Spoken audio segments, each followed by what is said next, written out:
atrikasa ity zany dia atrikasa fampahafantarana ny politika agricole ny eo amin'ny région SADC.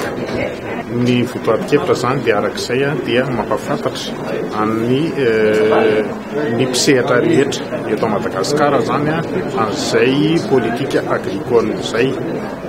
Dia ny votoatin'ilay politika agricole moa izay horesahana eto dia misy efatra ilay izy.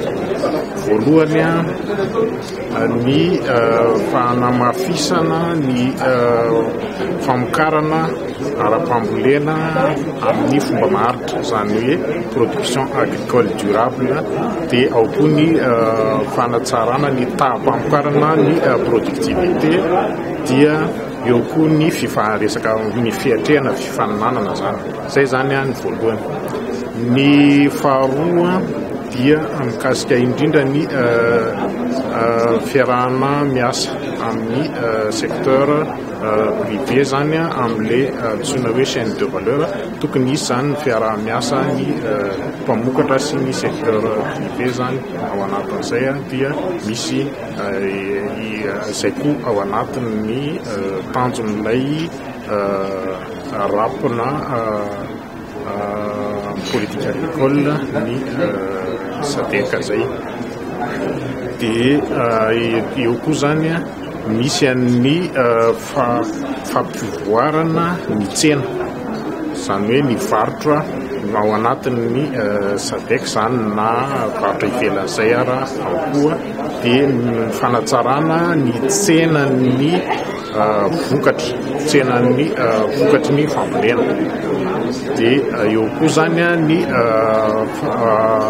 fampihenana ny fahasairana ny tatsaha na hoe réduction de la vie, tsy ny tatsaha ihany fa ny mponina zany amin'ilay ao anatin'izay le hoe réduction de la vulnérabilité.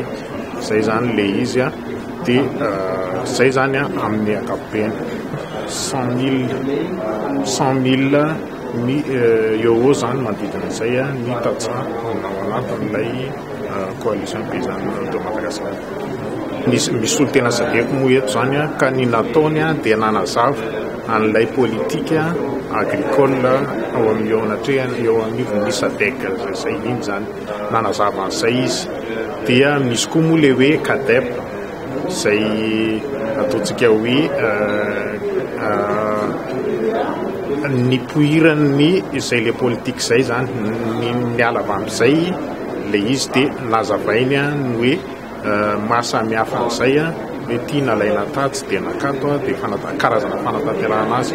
Dia mbola misy koa moa ny ankoatran'izay ny kasika ny resaka investissement zany, politikana investissement zany amin'io politika agricole io, resaka investissement. Dia misy moa ny resaka vola ao anatin'izay. Zay zavatra zay zany no nazavainy teo.